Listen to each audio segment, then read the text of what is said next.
It was my first year of university.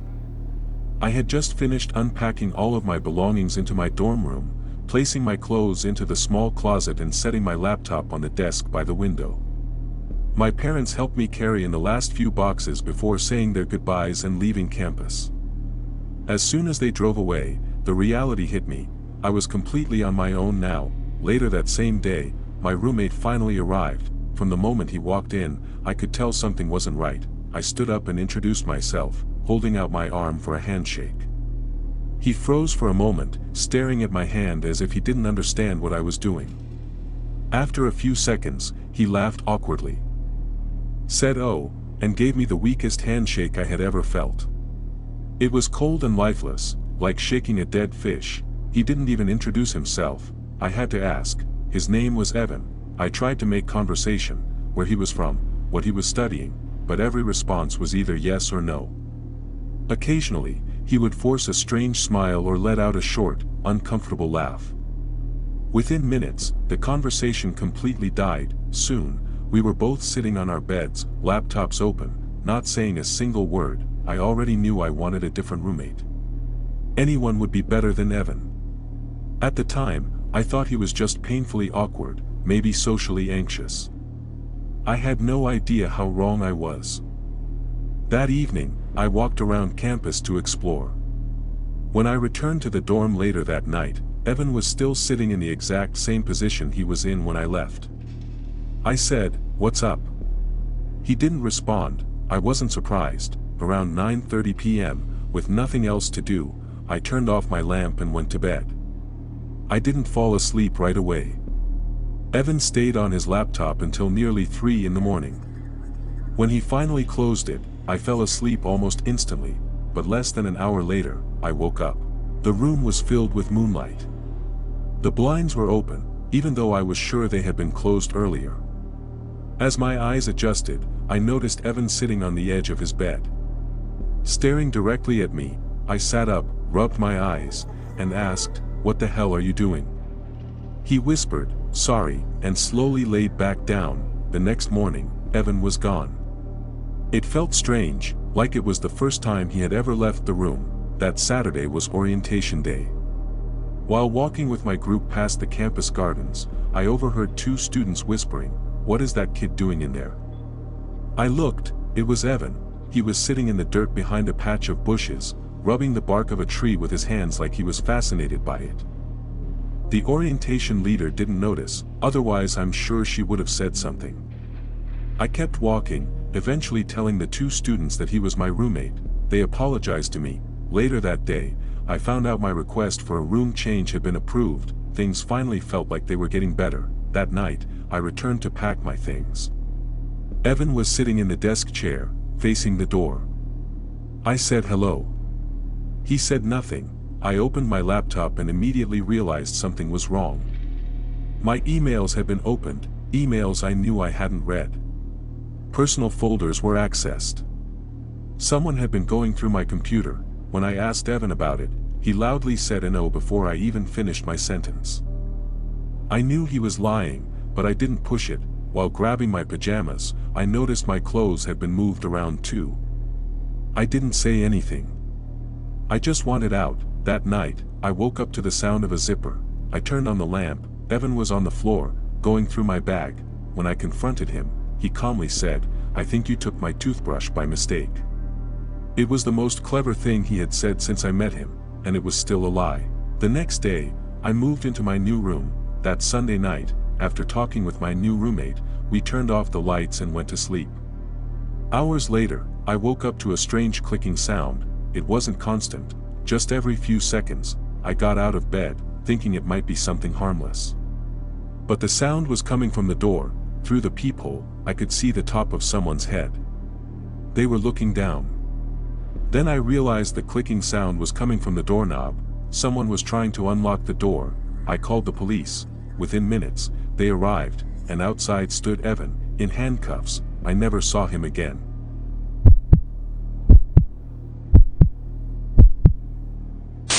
Freshman year at Binghamton University, I fell into a tight circle with Evan, Liam, and Jared.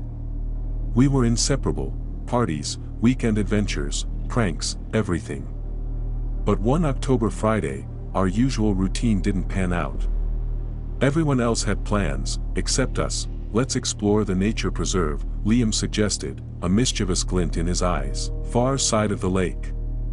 No one goes there. It'll be fun." I hesitated. The preserve was huge, isolated. "Are you serious?" "Absolutely. Trust me," Evan chimed in, grinning. "It'll be our secret spot. Nobody will find us." We grabbed a few beers, flashlights, and a small backpack with snacks. Hiking off-trail, the woods thickened, branches scraping our jackets. Leaves crunching under our boots. After 20 minutes of rough terrain, we reached a hidden clearing by the lake, untouched, silent, perfect for our little retreat. The fire went up quickly. Beer in hand, Evan rolled in the leaves, telling exaggerated, ridiculous stories about campus life. Jared laughed until he nearly toppled into the dirt. I tried to relax, watching the lake's silver surface reflect the moonlight. For a while, everything felt normal, then Liam stiffened. "Shoo," we froze. A slow, deliberate crunch came from the tree limb.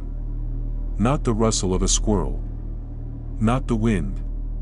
Footsteps, heavy, careful, circling the clearing. "Probably someone else," Evan whispered, though his voice wavered. "Other students. Maybe a ranger." I shook my head. "No one knows about this place. No one.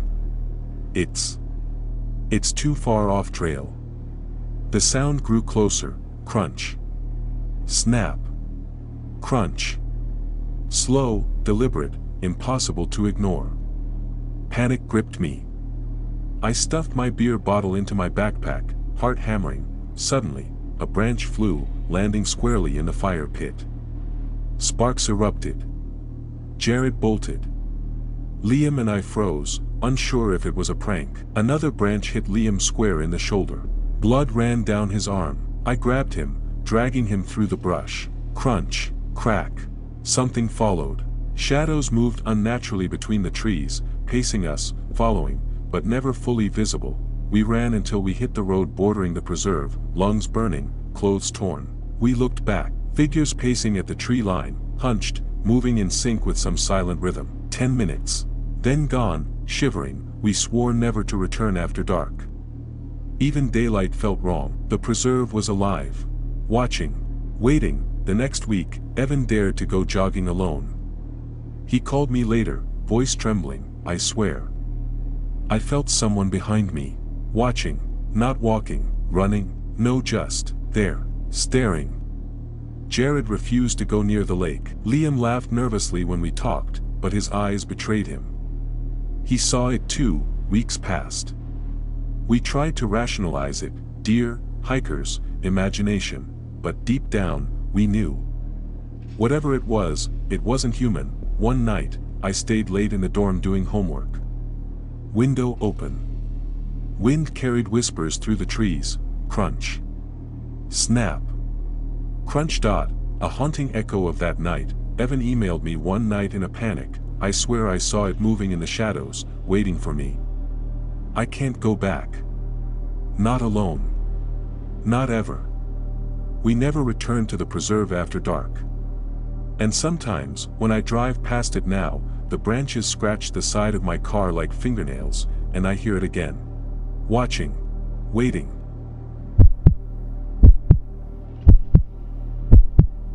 Freshman week at the University of Iowa was a haze of orientation packets, awkward icebreakers, and the strange thrill of freedom.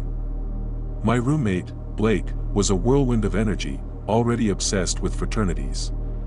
He'd read every rumor, stalked every frat Instagram page, and memorized every rush event schedule. "Max, you've got to come with me," he insisted. His eyes gleamed with desperation and mischief. "I can't go alone. I need backup.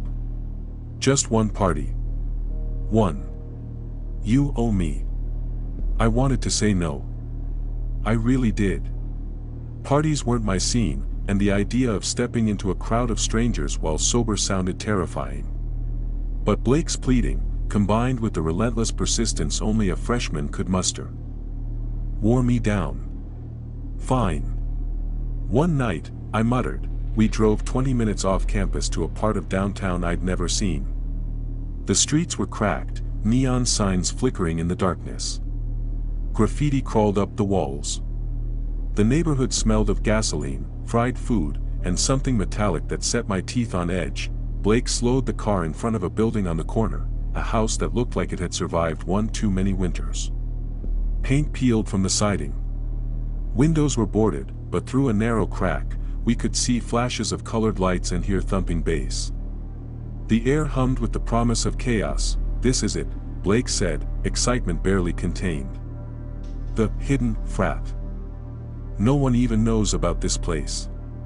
They don't advertise. It's underground. I swallowed.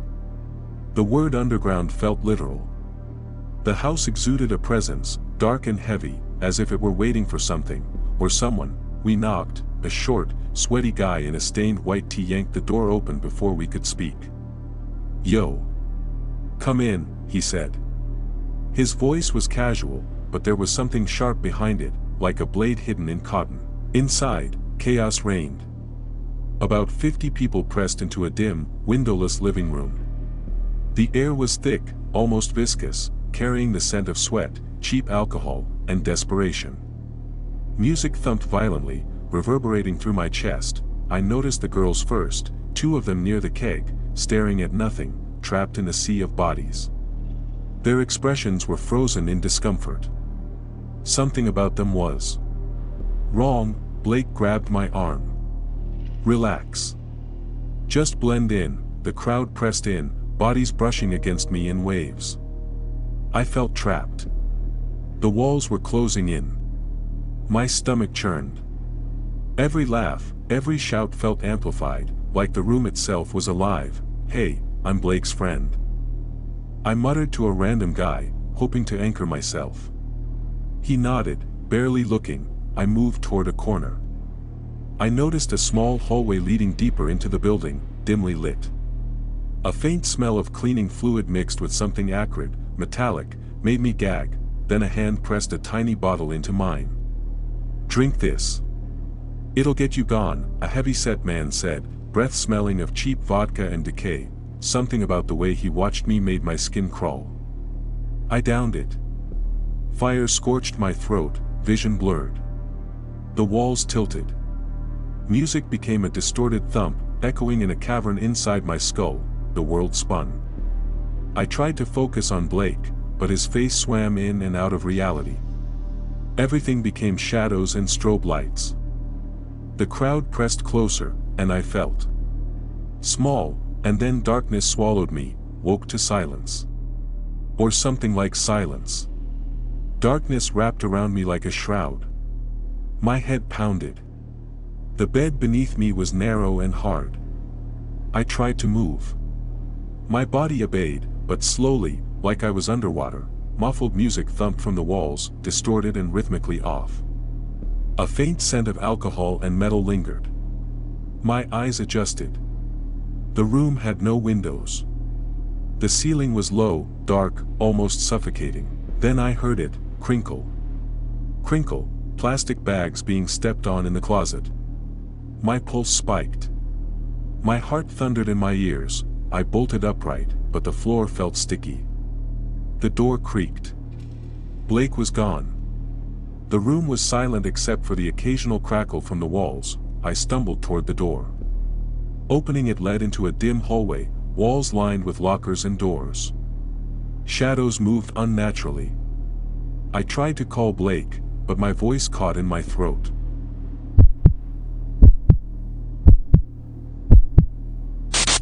It was sophomore year at UMass Amherst, and I, Maya, had scored the single dorm room of my dreams in Orchard Hill.